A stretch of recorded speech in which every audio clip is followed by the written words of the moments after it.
A je situatë të duket e njohur, por rrotullon telefonin dhe papritmas shfaqet ky mesazh: përshëndetje e panjohur, si je? Ose ai klasik: sot mendova për ty. Mesazhi vjen nga ai burri që u zhduk pa asnjë fjalë, pa shpjegim. Ai që të bëri të dyshosh në veten tënde a the ndonjë gjë të gabuar, a ishe shumë e përfshirë, apo ndoshta pritje shumë nga dikush që në fakt kur nuk ofroi asgjë. E shikon mesazhin, e lexon përsëri e përsëri. Nuk përgjigjesh jo sepse nuk do, por sepse një pjesë e jotja është e hutuar dhe tjetra thjesht e lodhur. Në atë moment, heshtja nuk i përket atij, por ty. Një heshtje plot mendime, plot pyetje, e mbushur me atë përzierjen e njohur të nostalgjisë, zemërimit dhe dëshirës së thellë për të mos rënë sërish në diçka që të ka lënduar më parë. Pse kthehen ata? Çfarë do të thotë ky mesazh? A ka ndryshuar ai? A e ka kuptuar vlerën tënde? Apo thjesht do të di nëse je ende aty e disponueshme, e gatshme t'i japësh sërish diçka me të cilën ai vetë nuk di të sillet. Këtu fillon reflektimi, sepse shumë gra e kanë mësuar këtë në mënyrë të dhimbshme, jo të gjithë ata që kthehen, e bëjnë sepse të vlerësojnë.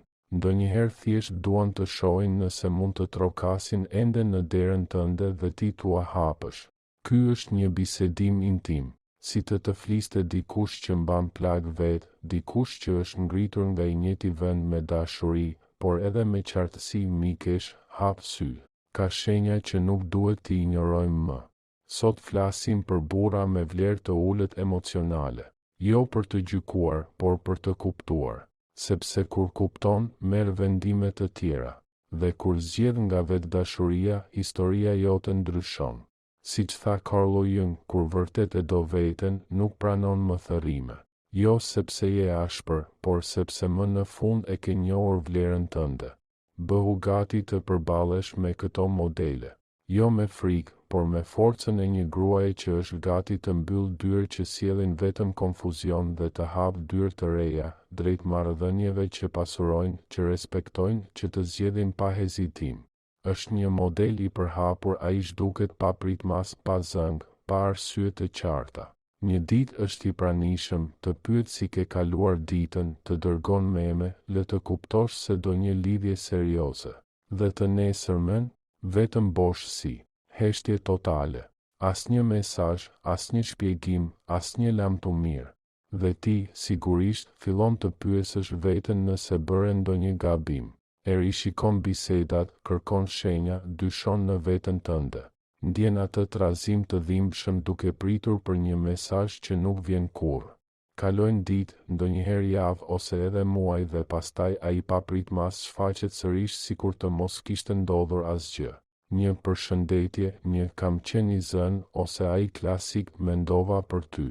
Ky moment, sado i shkurtër të jetë, krijon një kaos emocional. Sepse zemra jote kujton. Një pjesë e jotja do të besoj se kthimi i tij ka kuptim, se ndoshta më në fund e ka kuptuar çfarë ka humbur.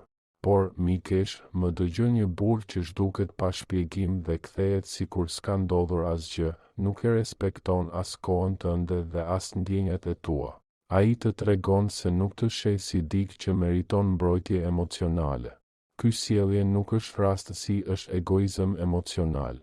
Ai I vendos nevojat, krizat apo pasigurinë e tij mbi qëndrueshmërinë emocionale që ti meriton.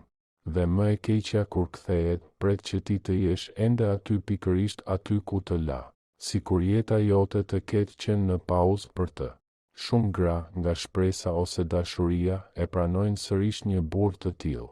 I përgjigjen, pranojnë justifikimin e tij dhe nuk e kuptojnë se kështu normalizojnë paqëndrueshmërinë. Pranojnë idenë se një burr mund të ikë kur t'i dojë qefi dhe të kthehet kur të ketë nevojë pa pasoja. Por kjo nuk është dashuri, kjo është një marrëdhënie që sillet rreth komoditetit të tij, jo mirëqenies tënde. Carl Jung tha, nuk je përgjegjëse për sjelljen e të tjerëve, por vetëm për mënyrën se si trajton veten. Dhe nëse e lejon veten të pranosh kthime pa shpjegime, në mënyrë të pavetdijshme I thua vetes se meriton vetëm aq sa ai është I gatshëm të javë. Këta burra nuk zhduken sepse janë të hutuar, por sepse munden. sepse nuk i shohin ndjenjat e tua si të vlefshme dhe përkushtimin tënd si diçka që duhet mbrojtur, dhe kur kthehen nuk e bëjnë nga dashuria por nga nevoja. Ndoshta janë mërzitur, ndoshta një tjetër përpjekje ka dështuar, ndoshta thjesht duan të shohin nëse je ende e disponueshme. Por ti nuk je një buton rifillimi, jo një streh emocionale kur planet e ti dështojnë. Ti je një grua e plot, me ndjenja të vërteta, me plagë që nuk meritojnë të hapen vazhdimisht nga dikush që nuk di të qëndrojë. Ta kuptosh këtë nuk është ftohtësi, është mençuri emocionale. Është të kuptosh se dashuria nuk duhet të lëndojë, sepse ai që të vlerëson vërtet nuk zhduket, dhe nëse e bën, të paktën ka maturim për ta shpjeguar, për të marrë përgjegjësi dhe për të folur me respekt. Prandaj, kur herën tjetër një përshëndetje i papritur shfaqet në ekranin tënd, pyete veten apo kthehet nga dashuria apo nga zakonshmëria, apo kthehet vërtet apo po përsëri të njëjtin model, a është gati të bëjë diçka ndryshe apo thjesht do që gjithçka të mbetet si më parë? Mos ki frikë të mbyllësh dyert që hapen vetëm kur ati i përshtatet. Siç tha gjithashtu Carl Jung, respekti fillon në momentin kur vendos të mos lejosh më atë që dikur të theu. Dhe ky respekt fillon me ty. Ndonjëherë nuk janë fjalët vet ato që lëndojnë, por ajo që fshihet pas tyre. Ai nuk thot shumë, ndoshta vetëm një "të kam parë në ëndër", një "mendova për ty sot", ose atë frazën e turbullt, "më mungojnë bisedat tona". Nuk propozon asgjë konkrete. Nuk thot se do të kthehet. As nuk pyet vërtet si je. I lëshon fjalët thjesht ashtu si një rrjet peshkimi që e hedh për të parë nëse kap diçka. Dhe ti e lexon dhe ngrin. Sapo kishe filluar ta harroje, ta mbyllje atë kapitull. Dhe kjo fjali e vogël, e pafajshme në dukje, ngre gjithçka përsëri. Zemra të re më shpejt. Mendja mbushet me mendime, dyshime, shpresa. A më mungon vërtet? A ndjen ende diçka? Këtu është e vërteta, që shpesh është e vështirë për të pranuar këto mesazhe, nuk janë ura drejt një lidhjeje të vërtetë. Janë karema, përpjekje të llogaritura për të zbuluar nëse ende kanë qasje në energjinë tënde emocionale. Shumë burra emocionalisht të papjekur apo egoist nuk duan afërsi të vërtetë. Thjesht duan të dinë nëse ende janë të rëndësishëm, nëse zhdukja e tyre nuk ka qenë përfundimtare, nëse kanë ende një vend në zemrën, mendjen apo energjinë tënde. Kjo lloj komunikimi është manipuluese. Nuk është e qartë, nuk është e ndershme, nuk merr përgjegjësi emocionale. Ka për qëllim të të mbajë afër pa angazhim të vërtetë. Qëndron me qëllim e paqartë, sepse në këtë paqartësi ai mund të fshihet pa pasur nevojë të jap asgjë dhe megjithatë merr vërtetim nëse ti përgjigjesh. Carl Jung na mëson çfarë japim, atë marrim. Nëse i kushton vëmendje mesazheve të zbrazta, do të marrësh konfuzion. Nëse i jep energjinë tënde dikujt që nuk di çfarë do të mbetesh emocionalisht e raskapitur me shpresën se fjalët e turbullta një ditë do të shndërrohen në siguri. Por kjo ndodh rrallë. Këta burra nuk janë vërtet të interesuar për si je ti. Thjesht duan të dinë nëse ende u mungon. Nuk duan të ndërtojnë diçka me ty, duan vetëm të ushqejnë egon e tyre. Duan të dinë nëse ende kanë pushtet mbi ty. Dhe kjo, mikesh e dashur, nuk është dashuri. Është ego, e maskuar si interes. Paqartësia emocionale është një formë kontrolli. Ai dërgon mesazhin, pret reagimin tënd dhe më pas vendos në bazë të asaj që merr nëse do të afrohet, do të zhduket sërish apo thjesht do të lërë e trazuar, por pa qartësi.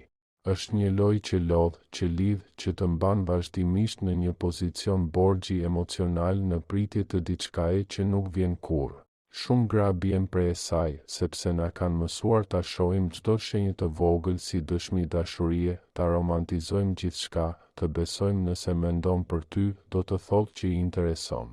Por, mikesh, duhet të mësojmë të njohim dallimin mes dashurisë dhe zakonit, mes interesit të vërtetë dhe dëshirës për vërtetim. Mos e ngatëro kuriozitetin e tij me përkushtim.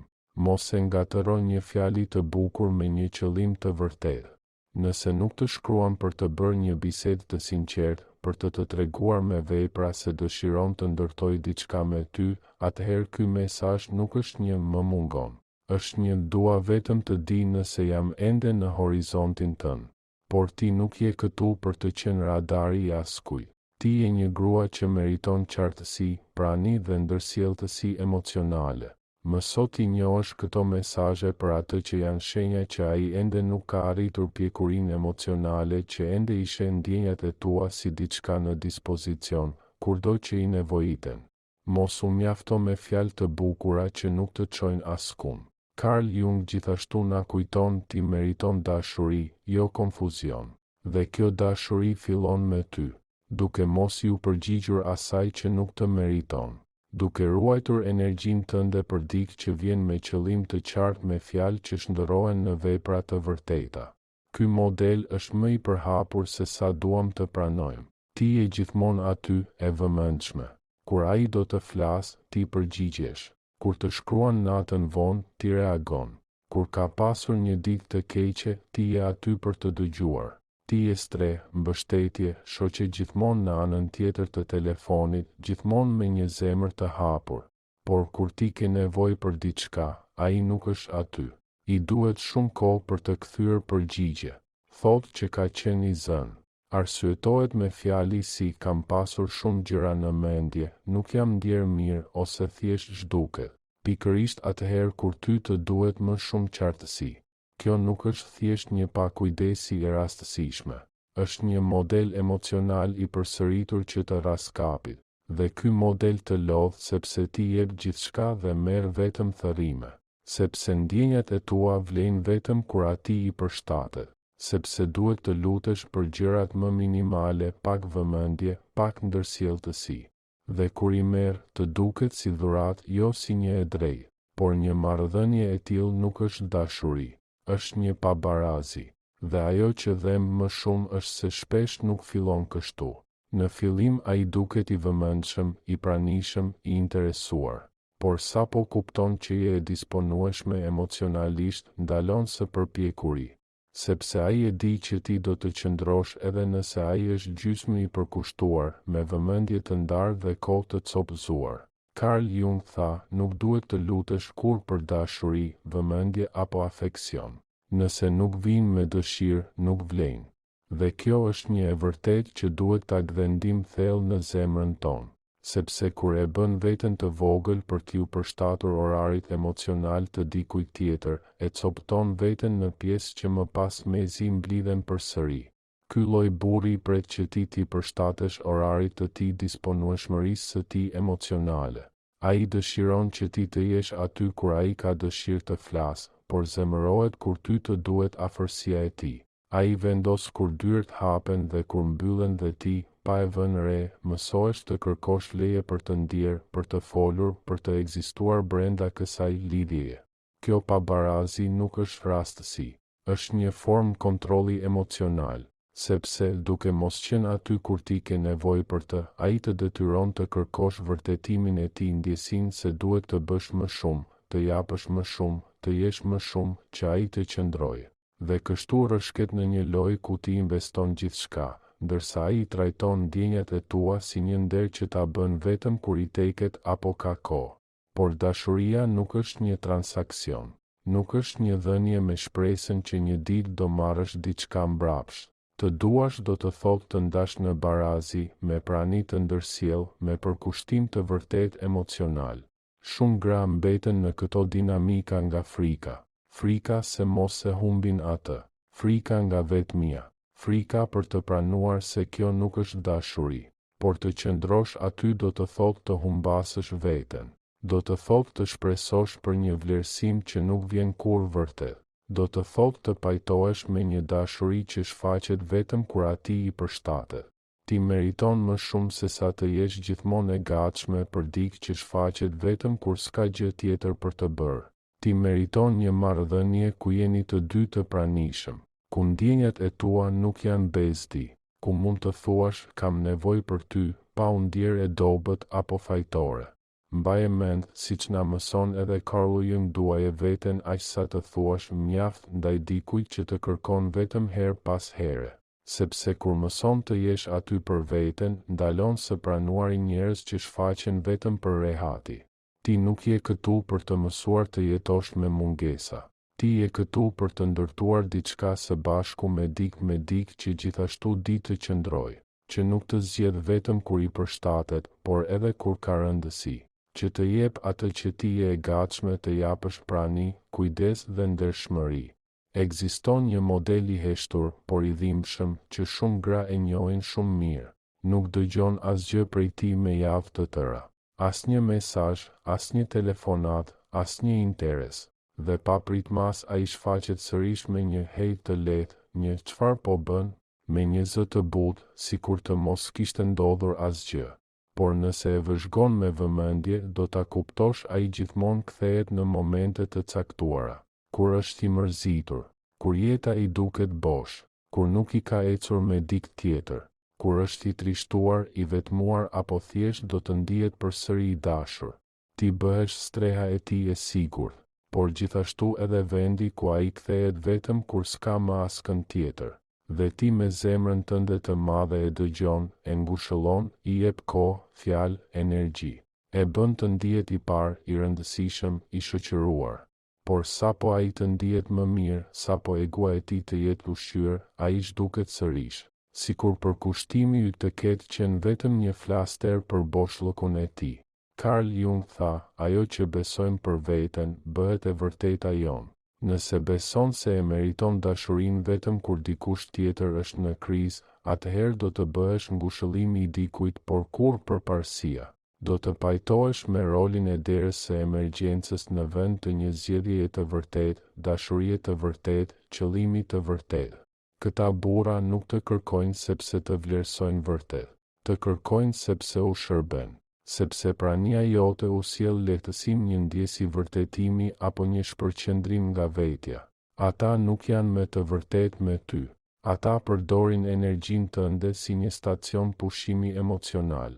Dhe kur ndihen më mirë, kur mendojnë se e kanë rimarrë kontrollin mbi jetën e tyre, thjesht largohen. Është e vështirë ta pranosh këtë, sepse prek drejt për drejt nevojën tënde për t'u ndier e rëndësishme, e nevojshme, e veçantë. Por pikërisht këtu duhet të zgjohesh, sepse ti nuk je këtu për të qenë zgjidhja e përkohshme e askujt. Nuk je një streh për dikë që të kërkon vetëm kur është i humbur dhe zhduket sapo të gjejë një rrugë më të lehtë apo më të përshtatshme. Shumë gra justifikojnë rikthime të tilla me fraza si ndoshta këtë herë ka ndryshuar vërtet, këtë herë duket ndryshe, ndoshta këtë herë e ka seriozisht, por modelet nuk gënjejnë. Dhe nëse dikush shfaqet vetëm kur është keq, kjo nuk është lidhje por rehati emocionale e maskuar si ndjeshmëri. Një marrëdhënie e vërtet lind nga qëndrueshmëria si në ditët e mira, ashtu edhe në të vështira. Jo vetëm kur njëri ka nevojë për ngushëllim. Ti meriton të duheshe me bollëk, jo vetëm në momentet kur tjetri ndjehet bosh. Ti meriton një dashuri që qëndron, jo një që shfaqet vetëm kur mbretëron vetmia. Dhe po, mund të dhem ta pranosh këtë, por ai dhembje është gjithashtu fillimi i zgjimit tënd, sepse kur vendos të mos jesh më e disponueshme për dikë që të kërkon vetëm nga boshllëku i tij, ti bën një hap të madh drejt dinjitetit tënd emocional. Kur i thua jo rolit të shpëtimtares, i hap derën rolit që e meriton vërtet partneres së barabartë të zgjedhur pa kushte. Mbaje mend, ti nuk je një plan B. Nuk je një stacion i përkohshëm. Nuk je këtu për të qenë mbështetja emocionale e dikujt që nuk dinte si të vlerësonte atë që kishte.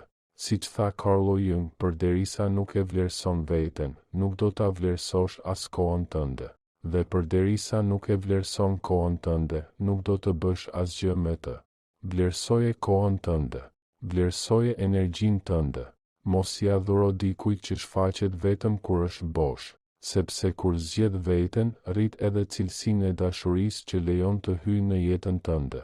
Ti meriton të kërkohesh me qëllim, jo nga mërzia, me respekt, jo nga frika, me përkushtim të vërtet, jo nga nevoja.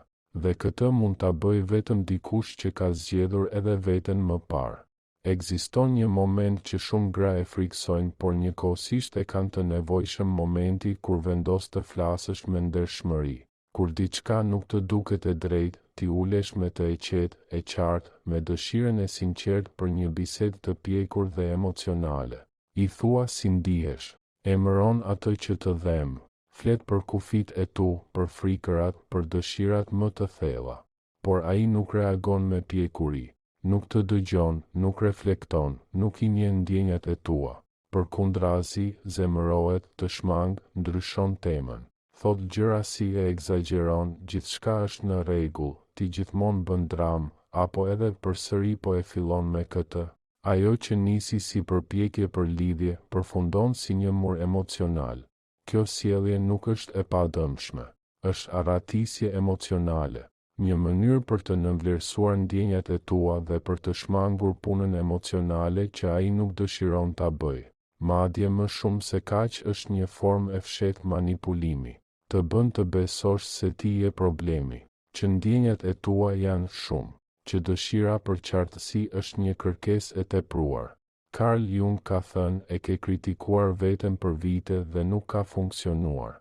Provo tani ta mbështetësh veten dhe shiko çfarë ndodh. Kur ke të bësh me një burr të tillë dhe ai reagon me viktimizim apo justifikime, zakonisht mbetesh me ndjenjen e fajit. Fillon të dyshosh në veten tënde.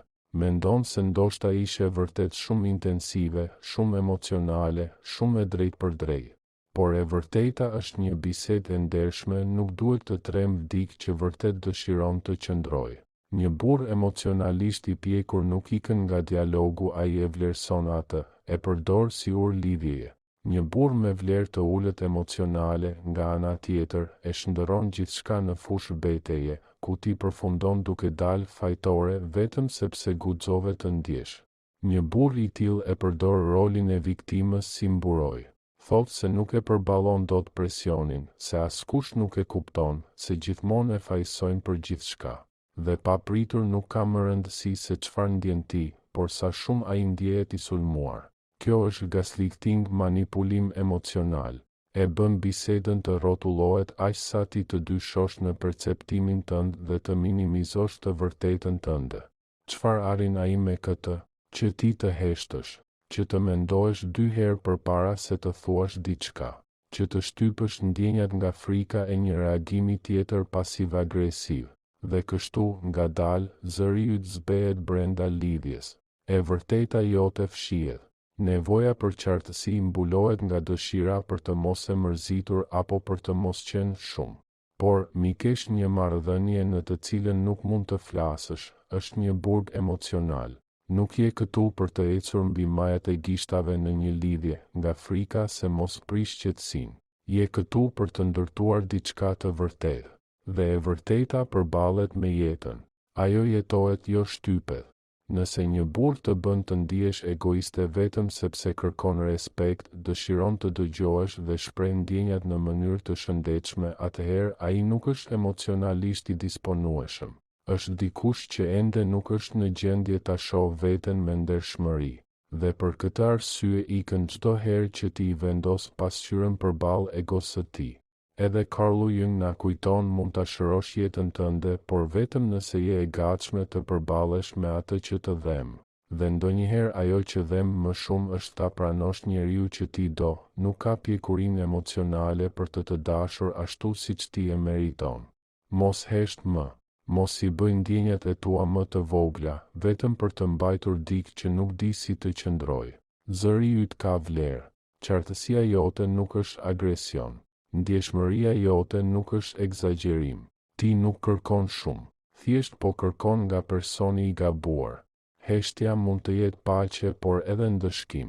Dhe kur vjen nga dikush që e di saktësisht sa shumë ke nevojë për të, ajo kthehet në një akt force. Ai e di që ti po pret përgjigje, që po shikon telefonin, që kontrollon nëse është online, nëse e ka lexuar mesazhin, nëse do të shkruaj. Dhe megjithatë nuk reagon. Jo sepse është i zënë, jo sepse nuk ka kohë, por sepse do që ti ta ndjesh, do që të ndjesh mungesën e tij, që të vrasësh mendjen çfarë ke bërë gabim. Kjo heshtje nuk është bosh, është plot me qëllim.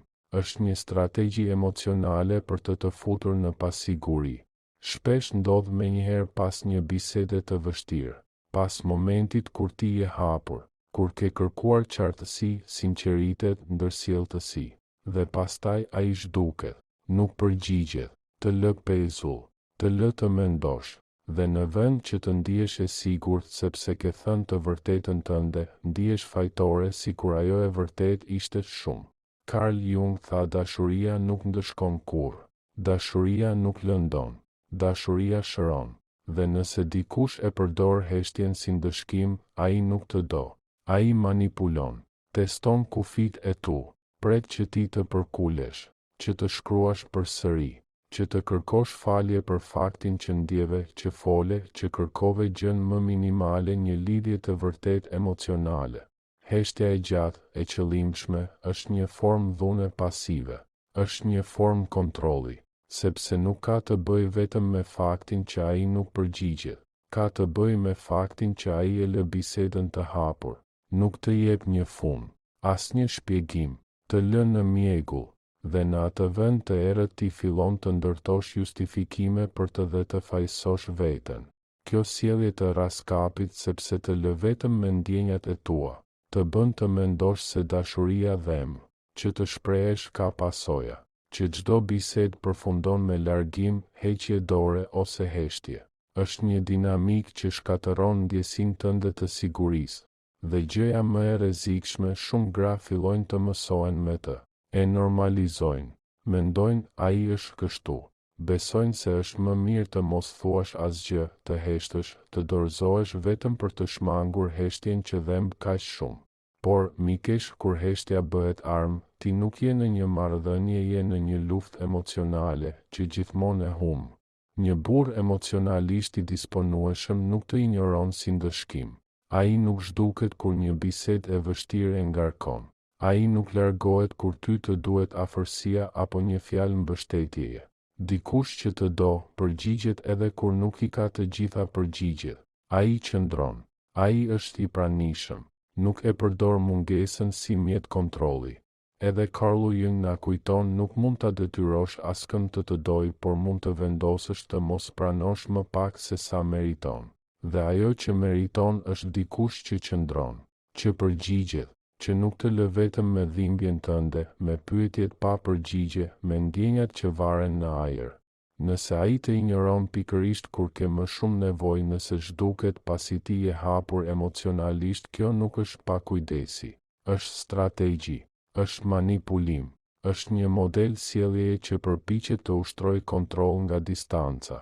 Por ti nuk je këtu për të lypur fjalë, nuk je këtu për të lutur për prani, ti je këtu për të qenë e dëgjuar, e parë, e respektuar.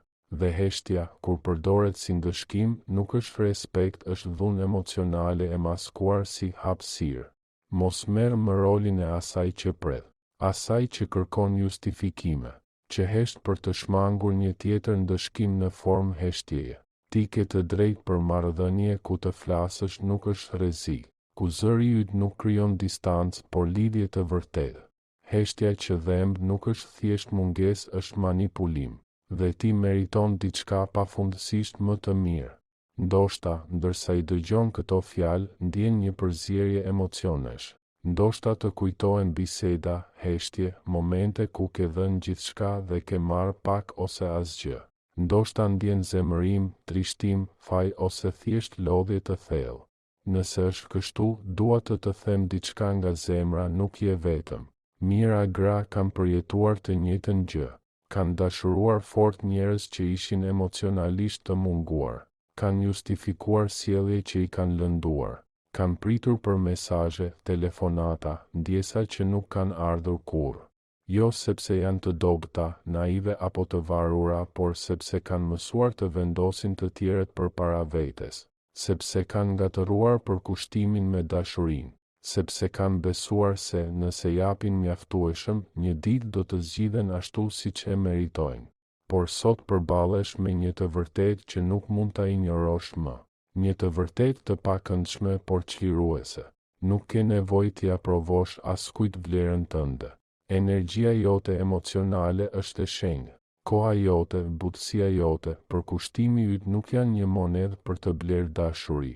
Ato janë dhurata dhe duhet të ndahen vetëm me dikë që i kupton, i vlerëson dhe i nderon. Carl Jung thot duaj vetëm për atë që je, për atë që bën dhe për mënyrën si e bën. Ti je e mjaftueshme. Dhe kjo mjaftueshmëri nuk varet nga fakti nëse ai përgjigjet, nëse ai ndryshon, nëse ai kthehet. Varet vetëm nga ti, nga mënyra si e sheh veten, sa shumë e respekton veten, sa shpesh e vendos paqen tënde të brendshme përpara kaosit emocional edhe kur ai paraqitet si dashuri. Ta njohësh këtë model nuk është ftohtësi, është mençuri emocionale. Do të thotë të kuptosh se mund të duash pa humbur veten, se mund të kujdesesh pa u vetë sakrifikuar, se të kesh standarde nuk është arrogancë por vetëm mbrojtje. Është mënyra si shpirti yt të thotë, mjaft, ti meriton më shumë. Ti meriton një dashuri të qartë, një që nuk zhduket, që nuk luan me heshtjen, që nuk të kërkon vetëm kur ndjehet bosh, që nuk të ndëshkon për ndjenjat e tua. Ti meriton një dashuri që qëndron, që është e pranishme, që është e guximshme, një dashuri që ndërtohet çdo ditë me fjalë dhe vepra, me respekt dhe të vërtetë. Një dashuri që nuk trembet nga intensiteti yt, që nuk ikën nga ndjeshmëria jote. Dhe po kjo dashuri ekziston, por ajo fillon me ty. Fillon në momentin që ti ndalon së pranuari ato që dikur i ke duruar në heshtje, kur ngrihesh nga lidhje që të kanë thyer, kur mbyll dyrë jo nga urrejtja, por nga vendosmëria, kur kupton se nuk është humbje të humbasësh dikë që nuk e dinte si të qëndronte. Është një akt vetëdashurie që shëron. Ndoshta ende sot nuk i ke të gjitha përgjigjet, ndoshta ende ndjen diçka për të, ndoshta ende dhem, dhe kjo është në rregull. Shërimi nuk është i drejtë, nuk ka rrugë të saktë, as zgjidhje magjike, por çdo hap që bën drejt vetes është një fitore. Çdo herë që zgjedh paqen e shëndetshme në vend të kaosit emocional, është një revolucion i brendshëm që ndryshon jetën tënde. Carl Jung ka thënë gjithashtu, gjithçka po ecën mirë, gjithçka po bashkëpunon në favorin tënd. Nga kjo përvojë mund të vijë vetëm e mira. Je e mbrojtur. Përsëriti këto fjalë, shkruaji, përqafoji, sepse janë të vërteta. Je e sigurt dhe po rritesh edhe kur rruga dhem. Çdo ditë që kalon, je më afër asaj versioni të vetes që nuk pranon më thërrime, që nuk kërkon më nga të tjerët atë që mund t'ia jap vetes. Një grua që ka kuptuar, që është zgjuar, që e ka zgjedhur veten, dhe ky akt vetëdashurie i ndryshon gjithçka. Nëse ndonjëherë pasiguria të rikthehet, kujtoje këtë, nuk je këtu për të qenë një opsion, kur dikujt i përshtatet. Je këtu për t'u zgjedhur qartë, qëndrueshëm dhe me guxim. Dhe këtë do ta bëj vetëm një burr që ka pasur guximin ta zgjedhë edhe veten më parë.